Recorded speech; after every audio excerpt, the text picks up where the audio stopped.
मेरी इस वीडियो को लाइक करें, शेयर करें और मेरे चैनल को सब्सक्राइब करें। साथ ही घंटी के बटन को दबाकर ऑल नोटिफिकेशन ऑप्शन को सिलेक्ट कर लें। इस्लाम में बीवी के हकूक़ को बीवी पर जुल्म कहें तो ज़्यादा बेहतर लगेगा। तो आज की वीडियो में हम निकाह, 3 तलाक और हलाला को एक्सपोज करेंगे। तो शुरू करते हैं बिना अल्लाह का नाम लिए।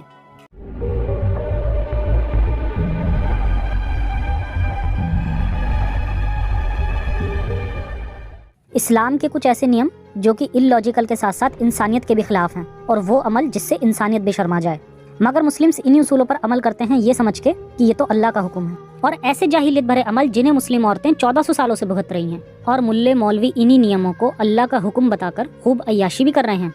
इस्लाम मुझे सच्चा मजहब तब तक लगता था जब तक मैंने खुद कुरान और हदीस को ट्रांसलेशन के साथ नहीं पढ़ लिया।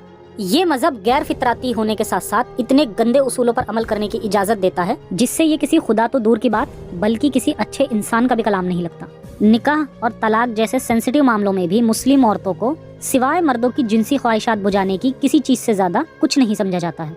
अल्लाह ने औरतों को बनाया ही इसीलिए है कि एक मर्द एक से ज्यादा औरतों से शादी करे और फिर ज्यादा से ज्यादा जिहादियों को पैदा करे। फिर वो जिहादी काफिरों को इस्लाम की दावत देंगे। अगर कोई इस्लाम कबूल नहीं करता तो उनसे जिहाद करें, और साथ ही साथ काफिरों पर हमला करके उनकी औरतों को भी सेक्स स्लेव बनाएं, और फिर मौत के बाद औरतों की मेजोरिटी को जहन्नुम ही जाना है। इस्लाम में औरतों का क्या स्टेटस है, इस टॉपिक को हम किसी दूसरी वीडियो में डिटेल में समझेंगे। फिलहाल मैरिज लाइफ को लेकर इस्लाम क्या सिखाता है ये देखते हैं। अल्लाह ने कुरान में साफ साफ एक मर्द को एक से ज्यादा बीवी और बांदिया रखने की इजाजत दी है। कुरान 4:3, जो औरतें तुमको पसंद आएं उनमें से 2-2, 3-3 या 4-4 से निकाह कर लो, लेकिन अगर तुम्हें डर हो कि उनके साथ इंसाफ ना कर सकोगे तो फिर एक ही बीवी रखो, या वो औरतें जो तुम्हारे कब्जे में आई हैं। इस आयत से 2 पॉइंट्स निकलते हैं। पहला पॉइंट कि एक मर्द को 4 शादियां उसकी मर्जी की अलाउड हैं। कुछ पीसफुल मुस्लिम आपसे ये कह सकते हैं कि ये पहले से जो बीवी हैं उनसे कंसेंट पर ही दूसरी बीवी अलाउड है, पर ऐसा बिल्कुल नहीं है। एक मोमिन बिना अपनी पहली बीवी या बीवियों से इजाजत तो दूर बिना बताए भी उनकी सौतन ला सकता है। इसका एक फतवा भी मौजूद है जिसका लिंक मैं आपको डिस्क्रिप्शन में भी दे दूंगा। दूसरा पॉइंट, कब्जे में आई औरतें। ये गुलाम औरतें हैं जिनके कबीलों पर अटैक करके इनके मर्दों और बच्चों को मारकर इन्हें अपनी सेक्स स्लेव बना लिया जाता था। इनसे शादी भी की जा सकती थी और बिना निकाह भी इन्हें यूज किया जा सकता था। इस पर एक पूरी सीरीज है मेरी, जो आप इस वीडियो के लास्ट में देख सकते हैं कि किस तरह इन पर भी जुल्म सितम किए जाते थे।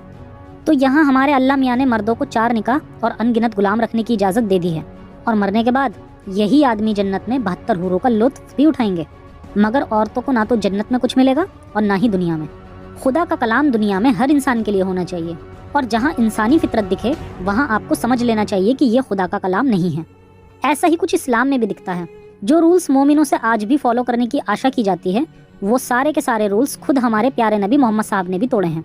जैसे 4 से ज्यादा निकाह बल्कि 14 निकाह किए हैं, और खुद मोहम्मद साहब के नवासे इमाम हसन, जो कि शिया मुसलमानों के बहुत बड़े नेक इमाम समझे जाते हैं, उन्होंने तो सैकड़ों औरतों से निकाह किया है और सैकड़ों औरतों को अपनी गुलाम बांदी बनाया है। मतलब खुद इन्हीं के घरानों में इस्लाम को फॉलो नहीं किया जाता था। इस चीज का एक और अच्छा सा एग्जाम्पल देता हूँ। इस बात में कोई शक नहीं कि एक औरत के लिए किसी दूसरी औरत का सौतन होना सिवाय किसी जुल्म से ज्यादा कुछ नहीं। इस तकलीफ को वही औरत समझ सकती है जिसके शौहर की 1 से ज्यादा बीवियां हों।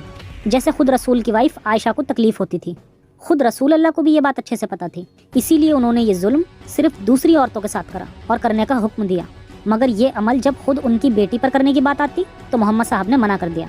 जैसे साहिह बुखारी 5230, नबी करीम मिंबर पर फरमा रहे थे कि हिशाम बिन मुगिरा की औलाद ने अपनी बेटी का निकाह अली से करने की मुझसे इजाजत मांगी है, लेकिन मैं इन्हें हरगिज इजाजत नहीं दूंगा। अलबत्ता अली मेरी बेटी को तलाक देकर इनकी बेटी से निकाह करना चाहें, क्योंकि वो फातिमा मेरे जिगर का टुकड़ा है। जो इसको बुरा लगे वो मुझको भी बुरा लगता है, और जिस चीज से इसे तकलीफ पहुंचती है इससे मुझे भी तकलीफ पहुंचती है। रसूल अल्लाह की बेटी हजरत फातिमा को इस चीज की तकलीफ ना हो, इसलिए उन्होंने अपने दामाद अली को ये अमल करने से रोका।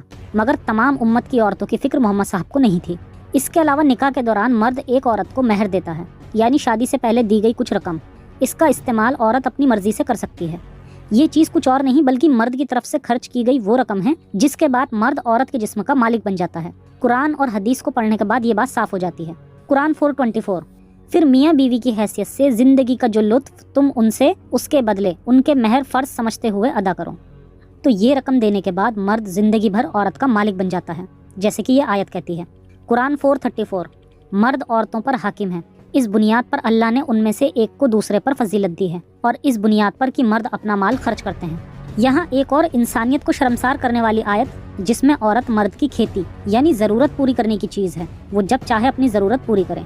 कुरान 2:223 तुम्हारी औरतें तुम्हारी खेतियाँ हैं, तुम्हें हक है जिस तरह चाहो अपनी खेती में जाओ। मर्द अपना माल और दौलत खर्च करता है, इसलिए अब वो जब चाहे उनके साथ हमबिस्तरी कर सकता है, फिर चाहे अगर किसी भी मौके पर बीवी की रजामंदी हो या ना हो। इसके अलावा पूरी कुरान और हदीस में औरतों की ज़रूरत को लेके कोई बात नहीं है, बल्कि रसूल अल्लाह को तो सिर्फ आदमियों की ज़रूरत की ही चिंता है। और यहाँ तक कह दिया, साहिह बुखारी 5193 नबी करीम ने फरमाया कि जब शोहर अपनी बीवी को अपने बिस्तर पर बुलाए और वो नाराज़गी की वजह से आने से इनकार कर दे तो फरिश्ते सुबह तक इस पर लानत भेजते हैं। और कुछ रिवायतों में ये भी कहा कि अगर मर्द ऊँट पर ही क्यों न सवार हो, अगर वो बुलाए तो औरत को सारे काम छोड़कर जाना ही है। मर्द एक से ज़्यादा निकाह कर सकता है और मेहर देके वो औरत की मर्जी का भी मालिक हो जाता है। इसके अलावा मर्द अपनी बीवी को पीट भी सकता है, जो कुरान में उसे इजाज़त मिली है, और ख़ुद ये अमल हमारे नबी साहब भी करते थे, जो हमें एक हदीस से पता चलता है जिसमें क्लियरली लिखा है कि रसूल अल्लाह ने अपनी वाइफ आयशा को इतनी ज़ोर से मारा कि उनके सीने में तकलीफ़ महसूस हुई। और इन सब के बाद अल्लाह ने कुरान में सिर्फ़ और सिर्फ मर्द को ही तलाक देने की इजाज़त दी है, यानी औरत अपनी मर्जी से किसी को तलाक नहीं दे सकती। ये हक सिर्फ आदमी को ही है। अगर अब तक आप ये सोच रहे थे कि इस्लाम औरतों को बराबरी का हक देता है तो आप बहुत बड़ी गलतफहमी में थे। कुरान 2:230 फिर अगर 2 बार तलाक देने के बाद शोहर ने औरत को तीसरी बार तलाक दे दी तो वो औरत उसके लिए हलाल ना होगी, सिवाय इसके कि उसका निकाह किसी दूसरे आदमी से हो और वो उसे तलाक दे दे। तलाक देने का इस्लामी तरीका अब तक के सबसे घटिया उसूलों में से एक है। ये घटिया इसलिए ही है कि एक मर्द अपनी मर्जी से तलाक दे सकता है, फिर फ़र्क नहीं पड़ता कि वो तलाक आदमी ने शराब के नशे में दी या फ़ोन पर, तलाक मान ली जाएगी। और फिर इसी तलाक के बाद औरत दोबारा उस आदमी से निकाह नहीं कर सकती। यहाँ तक कि शराब का नशा उतर जाने के बाद भी या अपना गुस्सा ठंडा होने के बाद भी उस औरत से चाह के भी करीब नहीं आएगा। अगर ऐसा करा तो ये जिना हो जाएगा। इसके इलाज में रसूल ने जो उपाय लिखा वो देख के इंसानियत भी शर्मा जाए, वो था हलाला। मोहम्मद साहब ने कहा कि दोबारा निकाह करने के लिए उस औरत को दूसरी शादी करनी होगी किसी और मर्द के साथ, और जब वो उसे तलाक देगा तभी पहला शोहर दोबारा निकाह कर सकता है। और ऐसा नहीं है कि सिर्फ दूसरा निकाह, बल्कि उस निकाह में जब तक हम बिस्तरी ना हो तब तक पहला शोहर दोबारा निकाह नहीं कर सकता। इस बात का सबूत ना सिर्फ आज के टाइम में बल्कि रसूल के ज़माने में भी मिलते हैं। कुछ ऑथेंटिक हदीस हैं जो इस बात का सबूत देती हैं। इसी तरह के मसले को हल करने के लिए इस हदीस में नबी करीम ने फरमाया कि वो पहले शोहर के लिए हलाल नहीं हो सकती जब तक कि वो औरत दूसरे शोहर की मिठास न चख ले और वो शोहर इस औरत की मिठास न चख ले। तो ये है रियलिटी इस्लाम में निकाह, 3 तलाक और हलाला की।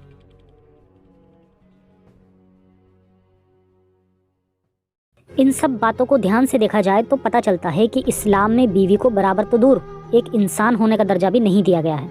वही बीवी जो किसी की माँ और बेटी होती है, वही बेटी जिसे उसके माँ बाप ने पूरी शिद्दत से पाला होता है, वो बहन जिसके भाई और बहनों ने उसे बचपन से स्नेह दिया होता है, केयर की होती है, जिन सबको हमेशा के लिए छोड़कर वो अपने शोहर के पास आती है, जहाँ इस्लाम में उसका कोई दर्जा नहीं।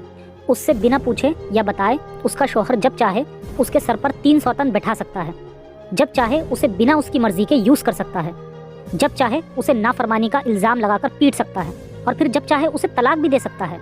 और तलाक के बाद इस्लाम मर्द को सज़ा के नाम पर भी औरत को ही सज़ा देता है, क्योंकि एक बार किसी और से हम बिस्तर हो जाने के बाद अगर वो वापस अपने पहले वाले शोहर के पास आ भी गई तो वो ज़िंदगी भर उससे नफरत करता रहेगा और ज़िंदगी भर अपने किए गलत की सज़ा भी उसे ही देता रहेगा। यही रीज़न होता है कि हम आए दिन देखते हैं कि हलाला वाली बीवी का आए दिन हलाला होता ही रहता है। ये अल्लाह का शैतान वापस उसे एक्सेप्ट नहीं कर पाता, उसे बार बार तलाक देकर उसका हलाला करवाता रहता है जब तक कि वो औरत गैरत झेलते झेलते दम ना तोड़ दे।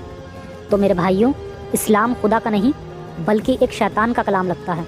इस्लाम को हक समझने से पहले एक बार ये सोचकर ज़रूर देख लेना कि आपकी बेटी या बहन के साथ कोई ऐसा करे तो आपके दिल पर क्या बीतेगी। अब वक्त आ गया है कि हम इन शैतानी मज़हबों से ऊपर उठें और इंसानियत की ओर कदम बढ़ाएं। तो सभी ह्यूमैनिस्ट भाई मेरी आवाज़ को हर बहन बेटी और उनके अपने चाहने वालों तक पहुंचाएं, ताकि खुदा के कलाम के नाम पर हैवानियत का ये गंदा खेल ख़त्म हो पाए। बाकी आज के शो में इतना ही, फिर मिलेंगे एक नए एपिसोड में एक नए टॉपिक के साथ। तब तक के लिए सुरक्षित रहें और अपना और अपनों का ख्याल रखें। जय हिंद, साइंस हाफिज़।